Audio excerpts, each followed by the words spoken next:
Howdy, howdy. I think that's how I started math. I said, howdy, everybody. I don't know why I'm saying howdy today. Maybe me and Mr. Graham watched a lot of Western movies today. Alrighty. We are going to continue talking about verbs, subject, predicate, things in sentences like that. But the theme in our book, you're going to notice today, changes. We get out of the blue section, we go into the orange. Kind of like in math, there are themes. And this is more of a unit rather than a chapter, but even so, we are talking about zoos around the world. So for the next few weeks, we're going to be, let's see, I'll just read what my book tells you. It says, visiting the zoo can be such a fun adventure. People all around the world enjoy seeing different animals and different kinds of creatures. Some zoos are very large, while others are rather small. For the next several weeks, we will pretend to visit many different zoos around the world. Okay, so that's the intro I have for you. Your pages in your language book are going to turn orange. We're going to be talking about zoos, because what we were talking about at first was different kinds of animals. Eventually, we'll talk about things about space too, but this next couple weeks, zoos around the world. Alrighty, I want you to take a look at this first sentence that I have written for you. Yes, in cursive. It says, after lunch, James practiced spelling. I think I forgot a comma. I did. Right here.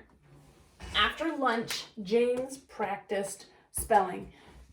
Except our James isn't practicing spelling after lunch because we're not doing spelling right now. So James, what are you going to do after lunch? After lunch, James practiced spelling. What I'd like for you to decide is we need to figure out where to separate our sentence from between the subject and the predicate part.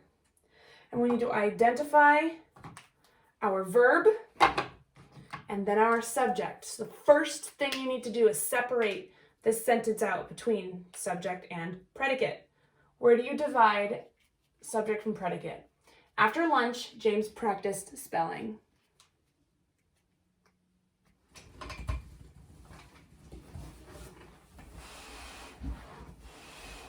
Okay, right here. That's where you're going to separate your subject from your predicate. So the next thing we find is first our verb. I'll get my shadow out of the way. I'll be on this side.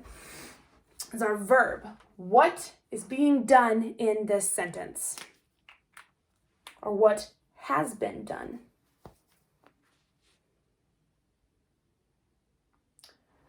Practiced. He practiced spelling, but I only want to know exactly what the verb is, not the whole predicate. So practice spelling is the entire predicate part of the sentence. This is the action. But the verb, the one thing that happened, is the one that I want to underline. Practiced spelling. Okay? So then, now that we know what the verb is, now we can ask ourselves, who or what practiced spelling? Who practiced spelling? After lunch, James practiced spelling? Can lunch practice spelling? Nope, it sure can't. But who can practice spelling? James practiced spelling. Okay. Next sentence says, Grandma sent me a letter. Where do you separate the subject from the predicate part of the sentence? Grandma sent me a letter. Grandma sent me a letter. Okay, between grandma and sent. The next question you ask yourself is, what's happening in the sentence? I'm using my pink marker to decide what's happening. What is happening? What's the action in this sentence?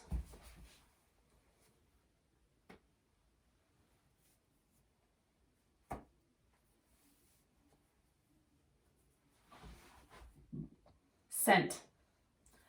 What tense, by the way, is sent? Is it past tense, present tense, or future tense?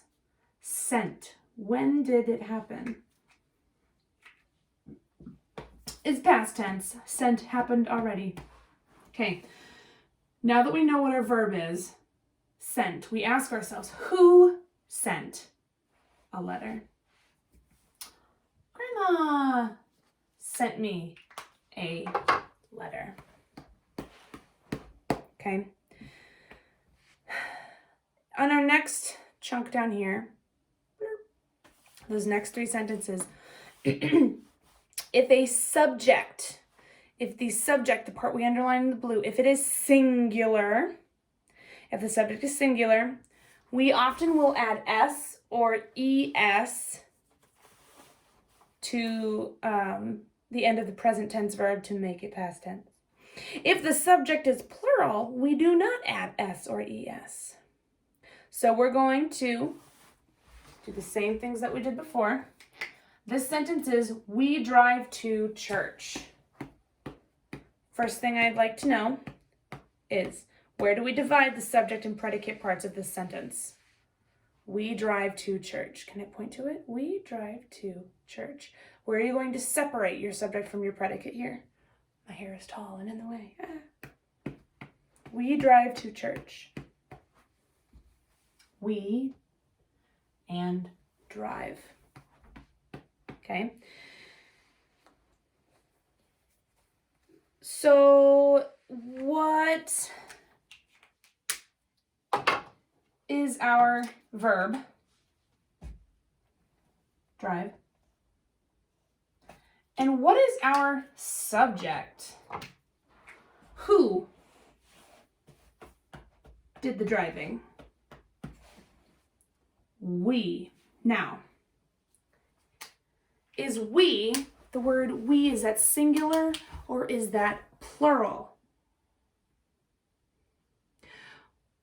We, as our subject, is plural. And because the we is plural, the subject is we and it is, I suppose I could use my blue. The subject is we and it is plural. Because we is plural, we do not add an s to the end of drive. Otherwise, the sentence would read, we drives to church. Does that even sound right to you? We drives to church? Doesn't sound right to me. So it's because it's not right. Plural subject. More than one person involved in the subject or thing. That means your verb, it does not have an s or es at the end. Okay? How about the second sentence? We have Anna and Sarah sing well together. Where do we separate? Anna and Sarah sing well together.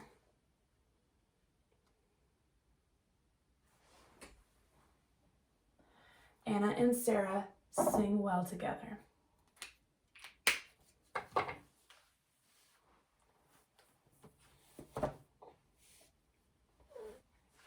Okay.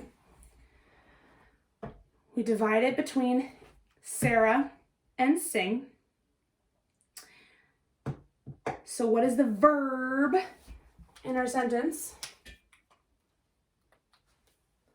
Sing is our verb.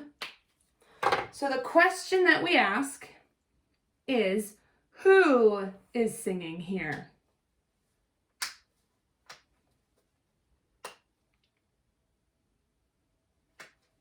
Okay, Anna and Sarah sing, but watch this. Anna and Sarah. Anna and Sarah. We do not, no. Don't underline the word and. And is not part of your subject, your simple subject. Remember yesterday we talked about complete and simple subjects. So this is part of what we're talking about. If we had said, my sisters, Anna and Sarah, you wouldn't underline my sisters because that's not part of it, but it's Anna and Sarah. The word and itself is not a noun, so it can't be part of the subject. So we underline Anna and we underline Sarah. Okay. How many girls sing? How many girls sing? Anna, Sarah. 2 girls sing. So is that singular or plural? Because, so there's 2. And because we have more than one, because our subject is plural, we do not add S or ES to the end of the word, or else it would be Anna and Sarah sings well together. And that just doesn't sound right. Your final sentence. Veronica sings well also. Where are we separating our subject from our predicate here? Veronica sings well also. What's your verb? What's happening in this sentence? Sings. Not sings well also. You cannot well and you cannot also. But you can sings. So the question then is, who or what sings? The answer is Veronica sings well also. How many people are singing in this sentence? How many people are singing in that sentence? Okay, just one. Just one. Because our subject is singular, because there's one person or thing being talked about in our sentence, we do add S to the end of our verb. Anna and Sarah sing. Veronica sings. Okay? The last thing I have for you today, I'm going to go ahead and erase these here. I'm going to write a couple words on the board. I'm going to write a few words. And the point of that is going to be that we are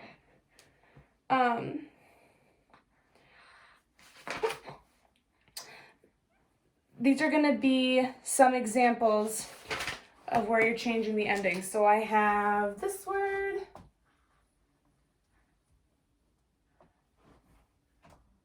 If I can make that big enough for you to see.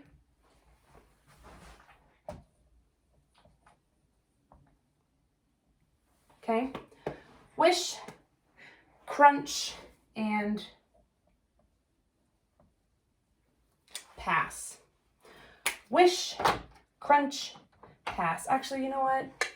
I need to write these in print for what we're going to do. Wish, crunch, pass. All right, better. Wish, crunch, pass. Woo! When our subject is singular, like Veronica was a singular subject. When the subject is singular and the verb ends in things like, I want to make sure that I'm giving you the complete list here. When it has endings like CH, SH, S, X, or Z. These lines, by the way, just represent letters that would come before the rest of the word. When you have a singular subject,